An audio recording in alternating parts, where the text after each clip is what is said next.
मित्रांनो, आपले पुन्हा एकदा स्वागत आहे सागरदादा व्लॉग्समध्ये। मागच्या भागात आपण बाईकने विशाळगडापर्यंत पोहोचलो। किल्ल्यावर पोहोचल्यावर अमृतेश्वर मंदिर आणि त्याच्या समोरील पाण्याचे कुंड पाहिले। तिथून थोडं पुढे गेल्यावर बाजी प्रभू आणि फुलाजी प्रभू या वीर योद्ध्यांची समाधी पाहिली। तिथेच बाजूच्या टेकडीवर हनुमानाचे मंदिर आहे।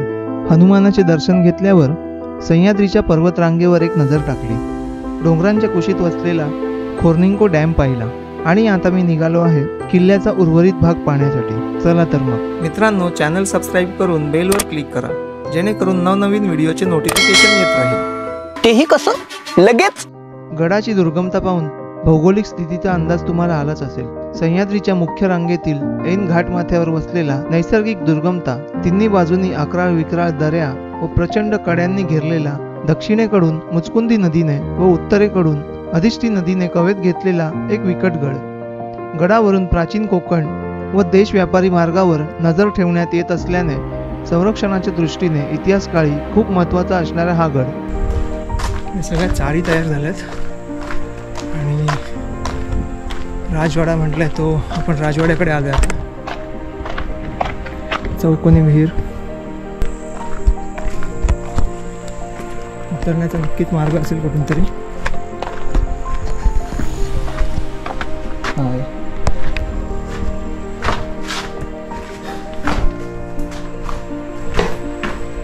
कीचड कीचड आहे सगळा।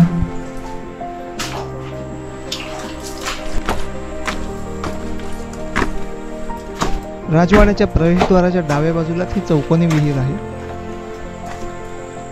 ही आहे विहीर। साप बघा समोर आतमध्ये उडी मारून गेला। आता आपण जाऊया राजवाड्याकडे। चलो रिटर्न। विहिरीतून बाहेर पडल्यावर डावीकडे राजवाड्यात आलो। शिवरायांनंतर संभाजी महाराजांनी येथूनच राजकारणाची सूत्रे व मोहिमा आखल्या। गड बांधकामात नवीन वास्तू, 2 दरवाजे, तटबंदी बांधून मजबूत केली। शिवपुत्र राजाराम महाराजही रायगडावरून पन्हाळा मार्गे विशाळगडावर कुटुंबासह दाखल झाले। त्यांच्या कारकिर्दीत मराठ्यांच्या हालचालीचे विशाळगड केंद्रबिंदू झाला। राजाराम महाराजांच्या नंतर त्यांच्या पत्नी महाराणी ताराबाई यांनी राजधानीचे ठिकाण विशाळगड बनवून मराठ्यांच्या स्वातंत्र्य लढ्याची जबाबदारी स्वीकारली। राजवाड्याच्या ठिकाणी आपण पोहोचलो आहोत आणि ही त्यापैकी वास्तू आहे। ऊन खूप लागतंय, त्रास होतोय, त्यावेळी यावरती छप्पर असणार नो डाऊट। हा असा वाडा आहे। वाड्याच्या बाजूला अजून एक विहीर आहे, ती पाहण्यासाठी मी या ठिकाणाहूनच खाली उतरलो। तर ही जी विहीर आहे हिला अर्धचंद्र विहीर म्हणतात। बघ, हा वरचा भाग जो आहे तो अर्धाच बांधलेला आहे आणि अर्धा नाही बांधलेला आहे, तर या कारणामुळे तिला अर्धचंद्र विहीर म्हणत असावे। समोरून खालती येण्यासाठी मार्ग आहे आणि पिण्याचं पाणी वाटतंय ते, कारण पाईप वगैरे टाकलेलं आहे। तर इकडनं आता आपण ते एक मंदिर पाहूया, कुठलं मंदिर आहे, आणि मग कोकण दरवाजाच्या दिशेने जाऊया। तर ह्या ठिकाणी एक तोफ ठेवलेली आहे, ही बघा।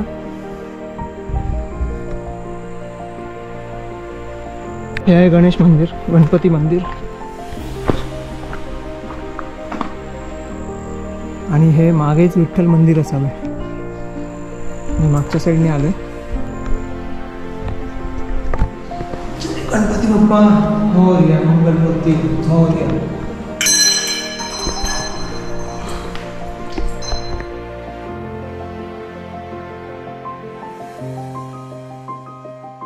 या ठिकाणी डावीकडे भगवंतेश्वर मंदिर आणि उजवीकडे विठ्ठल मंदिर आहे।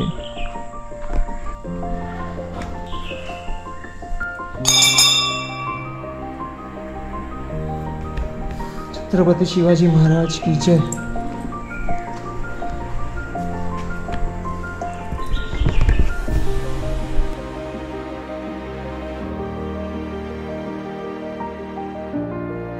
मंदिरात दर्शन घेतल्यानंतर मी निघालो आहे कोकण दरवाजाकडे।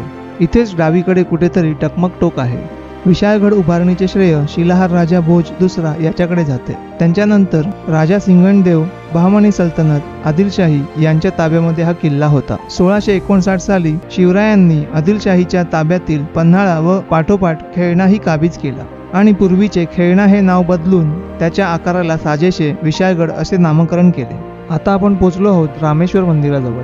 हे मंदिर अगदी डोंगराच्या कुशीत वसलेले आहे. बाहेरून असे दिसणारे मंदिर आतून काहीसे असे दिसते. शंकराचे दर्शन घेऊन मी निघालो पुढच्या वाटेला. जवळपास 15-20 मिनटं लागलीच मला चालायला आणि आता मी पश्चिमेकडील तटबंदी आणि बुरुजाजवळ पोचलो आहे. तर हा बघा इथे समोरच दिसतोय. आता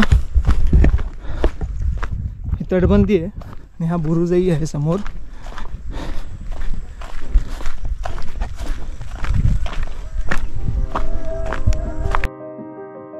या ठिकाणी उभे राहिल्यावर समोरील माचाळ किल्ला दिसतो. इथे दरवाजाचे अवशेष वगैरे असं काही दिसत नाही आहे, दरवाजाच दिसत नाही आहे. पण हा रस्ता होता म्हणजे दरवाजाचा. आणि पुढे भुयारी मार्ग आहे असं लिहिलेलं आहे मॅपमध्ये. पण इकडनं जाण्याची वाट कुठून आहे आता मला माहिती नाही. कदाचित पूर्ण फिरून जायला लागेल. समोरची वाट आहे. तिथे समोर दरवाजाचा बोर्ड लावला आहे, कोकण दरवाजा. आणि तिथे समोर काही पायऱ्या सुद्धा आहेत. ह्या ठिकाणी सुद्धा अशी तटबंदी दिसते पण ती ढासळली आहे पूर्णपणे. इथे सुद्धा तटबंदी असावी, दरवाजा सुद्धा असावा कारण पायऱ्या आहेत म्हटल्यावर. पण आता काहीच अवशेषही शिल्लक नाही आहेत त्याचे.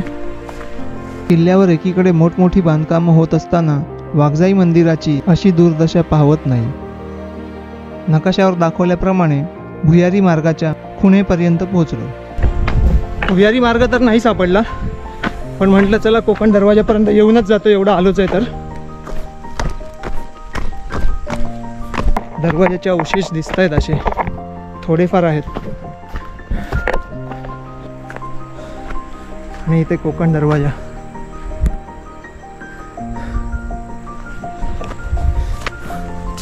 बघा हा दरवाजा आहे वाटतं. इथे सगळा ह्याच्यामध्ये गेला, तो झाडांमध्ये गेला, झाडाझुडपांमध्ये.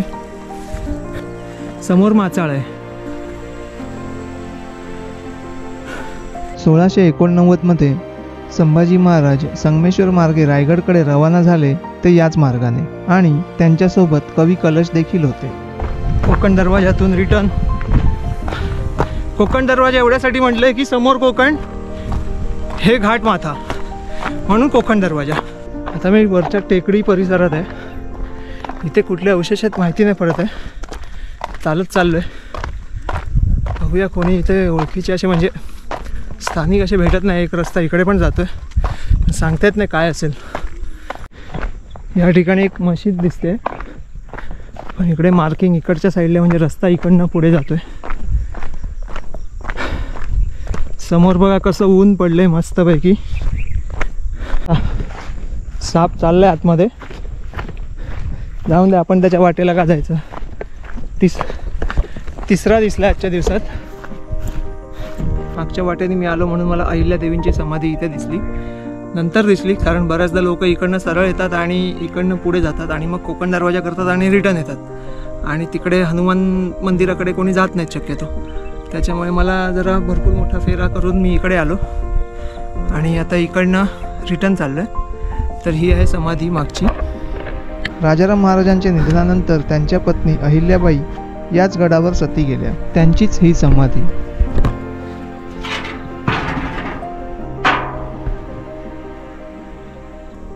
काही वर्षांनी गडावरती गाडी येते की काय अशीच अवस्था वाटते.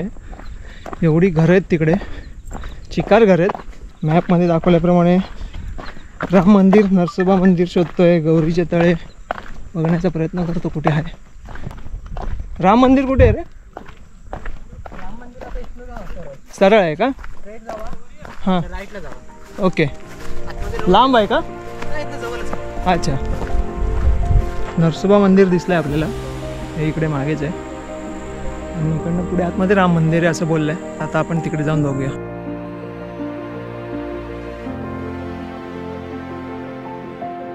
नरसोबा मंदिर हे छोटेखाने असून संपूर्ण दगडी मंदिर आहे. किल्ल्यावरची गल्ली आहे. राम मंदिर कुठल्या साईडला? समोर आहे का?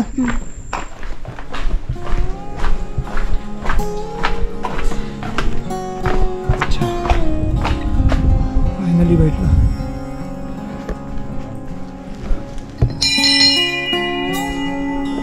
जय श्रीराम. चालेल का? अच्छा.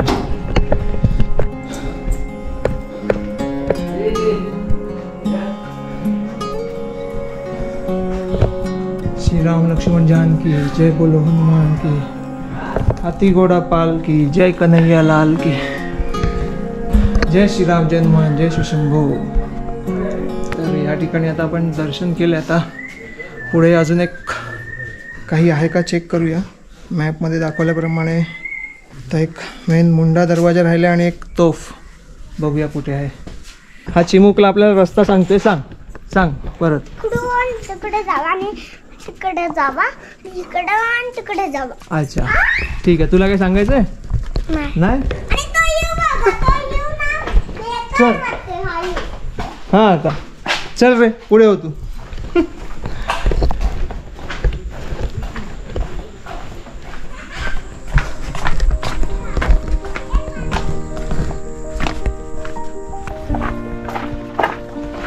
गडाची थोरवी सांगाव्यास पावनखिंड रणसंग्राम एकच प्रकरण पुरेसे आहे. या झुंजीत स्वराज्याचे प्राण असणाऱ्या छत्रपती शिवाजी महाराजांना संरक्षण देऊन विशाळगडाने मराठ्यांच्या इतिहासात न मोजता येणारी उंची गाठली आहे. महाराजांनी किल्ल्याच्या मजबूतीसाठी 5,000 होन खर्च केले असा उल्लेख आहे. नमस्कार मित्रांनो, तर आपल्याबरोबर विजय जंगम आहेत. तर असं तिथे चर्चा करता करता कळलं की ते म्हणाले की मी पूर्ण माहिती देऊ शकतो. तर म्हटलं आपण त्यांच्याकडनं जी काय माहिती मिळेल ती आपण त्यांच्याकडनं जाणून घ्यायचा प्रयत्न करूया. तर काय सांगाल तुम्ही, इथे कुठले कुठले म्हणजे वास्तू आता शिल्लक आहेत बघण्यासारखे आहेत? आता इथे बघण्यासारखे म्हटल्यावर आता कमान आहे आपली, ही दरवाजा आहे. पहिला प्रथम आपण प्रवेश आपण वरती करतो तिथे. त्यानंतर त्याच्या बाजूला तोफ आहे. अच्छा इकडे तोफ आहे का? शिवकालीन तोफ आहे जुनी पूर्वीपासूनच. त्यानंतर आपण तसंच पुढे गेलं तर आपल्याला तो मलिकरायन दर्गा गावतो. त्याच्यात बॅक साईडला बाजीप्रभू समाधी आहे. परत फुलाजी प्रभूंची समाधी आहे. त्याच्यावरती भोसलेवाडी आहे. भोसलेवाडीत महादेव मंदिर, गणपती मंदिर, अमृतेश्वर मंदिर अशी मंदिर आहेत. परत राजवाडा आहे. परत हौद आहे. अच्छा पूर्वीचे शिवकालीन आहेत ते. त्यानंतर पुढे गेलात तर आपल्याला नरसिंह मंदिर आहे. परत वाघजाई मंदिर आहे. घोड्याचं टाप आहे. परत पूर्वीचं काय वराडगुप्त म्हणून आहे ते आहे. असे स्टॅच्यू आहेत अजून बघण्यासारखे. मी आलो ना तसा मी सुरुवात केली थेट मी पहिले समाधीकडे गेलो. तिकडनं हनुमानाच्या मंदिरापर्यंत गेलो. मी बघितलं तर कोणीच नव्हतं. मी एकटाच तिकडे गेलो होतो. मग तिकडनं त्याच मार्गे कोकण दरवाजा वगैरे करत मी असं इकडनं आलो. पण मला जे तुम्ही म्हणता ना की टाप कसली म्हणाले, घोड्याची टाप ना, मला ती एक दिसली नाही. आणि फक्त अजून काहीतरी एक तुम्ही म्हणते गुप्त वराड काय जे आहे ना ते नाही दिसलं. आणि भुयारी मार्ग जो म्हटलेला आहे कोकण दरवाजाच्या, इथून नाही म्हटलं तर एक अर्धा तास लागतो खाली जायला तिथं. मी कोकण दरवाजापर्यंत गेलो होतो आता, पण मला ते भुयारी मार्ग नाही दिसला. खालच्या बॅक साईडला पण तिथं आपण जसा आपण वर येताना जसा किल्ला दिसतो तसं त्याच बॅक साईडला किल्ला दिसतो. त्या साईडला त्या पलीकडं माचाळ म्हणून एक गाव आहे. तिथूनच लोक वगैरे जा करतात. अच्छा अजूनही करतात? करतात. कारण आम्ही लॉकडाऊनच्या वेळेला होतो ना तेव्हा तिकडनं आलो होतो माचाळ पर्यंत. पण प्रचंड पाऊस होता. मग आमची गाडी आम्ही तिथेच अर्ध्यापर्यंत थांबवली. वरतीपर्यंत आलो, बघितलं पुढे जाण्यासारखंच नाही. मग आम्ही रिटर्न गेलो. त्याच्यामुळे माचाळ आमचं फिरायचं राहून गेलं त्यावेळी. काय कसं आहे आता पावसाळे असल्यामुळं लोक जरा गर्दी कमी करतात. कारण भरपूर पाऊस इकडे असतो त्यामुळे जरा कमी गर्दी असते. एप्रिल मे महिना या साईडला जास्त पर्यटक येतात. ते थंड हवेचं ठिकाण म्हणून प्रसिद्ध होणार आहे. तर प्रसिद्ध आहेच म्हणा, पण तेवढं प्रसिद्ध नाही जेवढं माथेरान महाबळेश्वर आहे. नाही तेवढं नाही. एवढी लोक येत नाहीत अजून तिथे. म्हणजे डेव्हलपमेंट व्हायला नाही. आणि आता तर हल्ली जे जे जे पडलेले आहेत वास्तू आपल्या त्या आता तयार करायचं चालू आहे. म्हणजे पुरातन खातेवाल्यांचं इथे विशाळगडावर चालू आहे. तोप वगैरे पडझड वगैरे कुठे कुठे झालेले आहेत वास्तू, ते आता दुरुस्ती चालू आहे त्यांची. ओके ठीक. आणि इतिहासाबद्दल तुम्ही काही माहिती देऊ शकता का? इथल्या कशाबद्दल? इतिहास म्हणजे गडाचा इतिहास कधी कुठल्या काळात कोणाकडे होता त्याबद्दल तुम्ही सांगू शकता? एवढं तसा तर काही लावलेले आहेत बॅनर वरती. हो बॅनर वगैरे लावलेले आहेत. ते एवढं काय सांगू शकत नाही. जे आपल्याला माहिती आहे तेवढी तुम्हाला मी माहिती देऊ शकतो. ठीक आहे चालेल, हरकत नाही. मग आता इकडनं जाण्यासाठी हे दोन म्हणजे रस्ते आल्यावरती एक इकडच्या मार्गे आणि एक तिकडच्या मार्गे. तेवढं. ठीक आहे, चालेल. आणि आता मध्यंतरी हा बुरुज पडला होता, तर मग त्याच्याबद्दल काय सांगाल? कारण तो कसा पडला, काय आयडिया आहे का? काय एवढे आयडिया नाही, कारण का पाऊस इथं असल्यामुळं पण आणि जे बांधकाम ते लोकांनी केलेलं होतं ते पण कसं कच्चं बांधकाम होतं, त्यामुळं 2 म्हणजे जो महाराजांच्या काळातला बुरुज होता तो नव्हता, हा नव्याने बांधलेला. हा, आता आपण वास्तू आता तयार. कारण मी पण तोच विचार करत होतो की महाराजांच्या काळातले जे बुरुज आहेत ना ते सहजासहजी पडत नाहीत, आणि पडला तर एखादा दगड वगैरे पडतो, एवढा बुरुज पडत नाही. नाही, आता काम ते होऊन 1-2 वर्ष झाली होती. आता जे पडला तो 2 वर्ष झाली त्यामुळे. ओके ओके, असं ठीक आहे, चालेल. तर आपल्याला विजय यांनी खूप चांगली माहिती दिलेली आहे या ठिकाणाची. तर आता आपण गड उतार व्हायला सुरुवात करूया. 5 वाजल्यात, तर मला बिना ब्रेकची गाडी घेऊन जायचंय खालीपर्यंत. तर बघूया आता, इकडे तोफ बघूया आणि पुढच्या वाटेला लागूया. ओके, धन्यवाद विजय, थँक्यू. आणि हे त्यांचे मित्र. चला मग, हा मुंडा दरवाजा होता, इकडनं आता मी मार्गस्थ होतो. मुंडा दरवाजातून खालच्या दिशेला पाहिल्यास आपल्याला खूप सुंदर असे दृश्य दिसते. वातावरणात अचानक झालेल्या बदलामुळे धुकं दाटून आलं होतं. तर मी आल्यावरती मला पहिला प्रश्न हाच पडला होता की हा दरवाजा इथे आहे तर इकडनं रस्ता खाली. तर स्थानिकांच्या माहितीतनं असं समोर आलं की इकडे पुढची जी वाट आहे ती एकदम खराब झाली आहे, त्याच्यामुळे इकडनं रस्ता बंद केला आणि जो मेन तिकडनं रस्ता आहे तो एकच रस्ता ठेवलेला आहे. लोकांना बघण्यापुरता एक पॉईंट बनवलेला आहे तो. धुकं बऱ्यापैकी आलं आहे आता. तर आता आपण या तोफेजवळ येऊन पोचलो. ही पहा, ही एकमेव तोफ आहे इथे, अख्खी छान आहे. हे तिचं मुख आहे.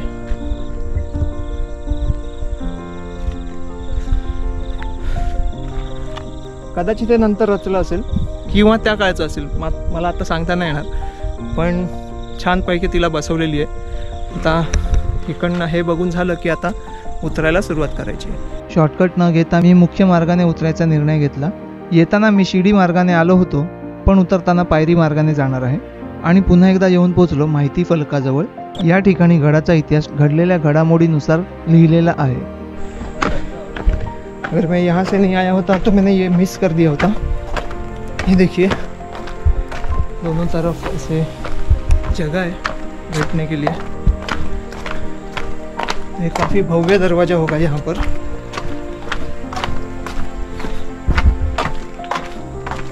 देख सकते हैं.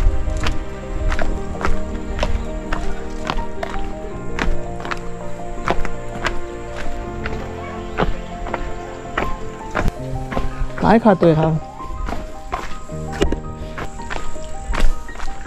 तुम्ही पाहू शकता मी आता या वाट्याने खाली उतरलो आहे. इथून गडाची तटबंदी एकदम व्यवस्थितपणे पाहता येते. यहाँ तक एसटी आने का भी साधन है. मलकापुर से, कोल्हापुर से मलकापुर, मलकापुर से यहाँ तक एसटी आती रहती है. कोल्हापुर से डायरेक्ट भी आती है. मला व्लॉग माझा हा कसा वाटला मला कमेंट सेक्शनमध्ये जरूर कळवा. आवडला असेल तर लाईक करा, शेअर करा आणि विशाळगडावरती नक्की भेट द्या.